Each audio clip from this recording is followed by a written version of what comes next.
In this regard, the work of the Competitiveness Council will be critical, and the head of the council is here. Mr. Wilkin is here with us on the platform because we shall hear from him in their presentation.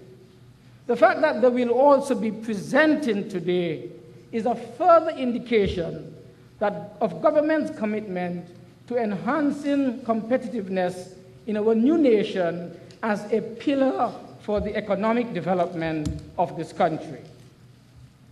Permit me, ladies and gentlemen, for a moment to provide you with an update on some of the reforms that have been taking place in key sectors in our economy. I want to begin with the health sector. The ministry's tool, which guides its strategic reform process, is the document entitled Health St. Kitts and Nevis Strategic Plan for Health 2008 to 2012. The ministry has taken up the challenge to become much more responsive through the reconfiguration of its management to function as 4 semi-autonomous but fully integrated programs, and these are the following. 1, Office of Policy Development and Information Management. 2, Institution-Based Health Services. 3, Community Health Services. 4, Parks and Beaches Unit. This particular strategic arrangement into discrete yet integrated units will allow the Ministry of Health to enhance service delivery, and we understand that this is a critical factor in evaluating the performance of our health sector. The capacity of the ministry to plan, its capacity to monitor and evaluate its programs has been improved tremendously, as evidenced by the development of the HIV strategic plan, the National Dietary Guidelines, the renewal of primary health care initiative, and the human resource planning undertaken. The ministry is cognizant that partnership between state and non-state partners is critical to the success of its mission to ensure a healthy population in St. Kitts and Nevis. To this end, several areas for investment partnership have been identified. And you, our partners, who are here with us today, are being encouraged to give your fullest support to this worthy cause, which will directly and indirectly impact the state of our nation now and in the future. Next, I want to speak to developments in our education sector. Education reform is mainly driven by the Ministry's White Paper on Education Development and Policy 2009 to 2019. The strengthening of leadership and management has been identified as an area for concentration. As a result, a number of activities have been planned over the short to medium term.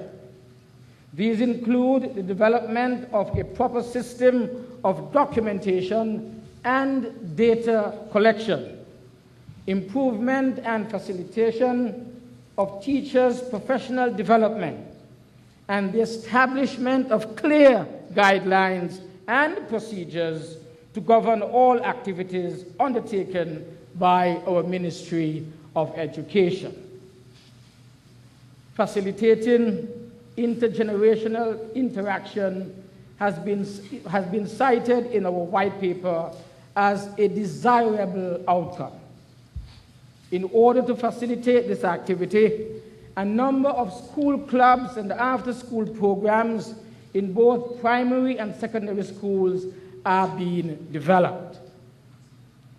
The incidence, I want to emphasize, of violence in schools has also been highlighted as an area that needs special attention, and the ministry has employed a research psychologist to lead the ministry's drive to implement a school violence prevention program. Yesterday, our own cabinet was briefed by our minister as to how this new plan and program will unfold during this new term of the start of the school year. The Ministry of Education continues to monitor and evaluate reading ability in primary school students, as well as the identification of other learning disabilities, and to institute the necessary remedial action. I want to thank those who have volunteered their time, those who have come from our various institutions. I understand the Central Bank has such a group, who have come forward and are spending time with our children who have difficulties in reading. I understand that so far we have seen marvelous improvement in this regard, and I want to thank those of you who are giving us of your voluntary time to help our children. The Ministry of Education, as I said, wants to continue to emphasize at the secondary level the CXC-CSEC examinations pass, which has seen a pass rate continuing to improve, and now it stands at some 82.1%, with the number of students being offered the opportunity to take these examinations continuing to increase. The latter criteria is one that my government pays particular attention to in evaluating the success of our education system. As we are all aware, universal secondary education is available to all in St. Kitts and Nevis, but it is the number of students that are able to graduate from the system and begin to contribute to the society that really measures its success. Permit me to look at the tourism sector, which has been dealing with the challenges brought about by the global financial meltdown and the ensuing economic crisis with its usual resoluteness. Government has been supporting the sector by way of concessions on taxes to full-service standalone restaurants and small hotels. We have been trying to assist these entities as important components of the sector to remain competitive during these very trying economic times. Even though there has been a fall-off in foreign direct investment, certain critical development projects continue without major obstacles. These include, for example, the Silver Reef development, Ocean's Edge, the Hyatt Resort and Spa, and of course, Clistoff Harbor. I wish to urge all stakeholders in the sector to be proactive in dealing with the challenges which they face, and to continue to build a very positive reputation for themselves and for our country.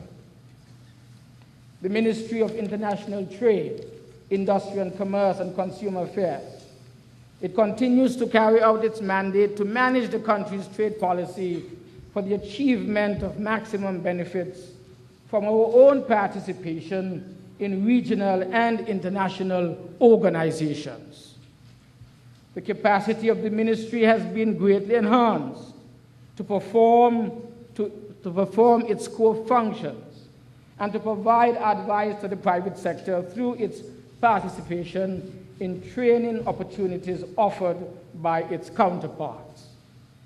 The ministry continues to evaluate the benefits being derived from participation in these organizations and to provide the necessary feedback to government as to the nature and extent of its future relations.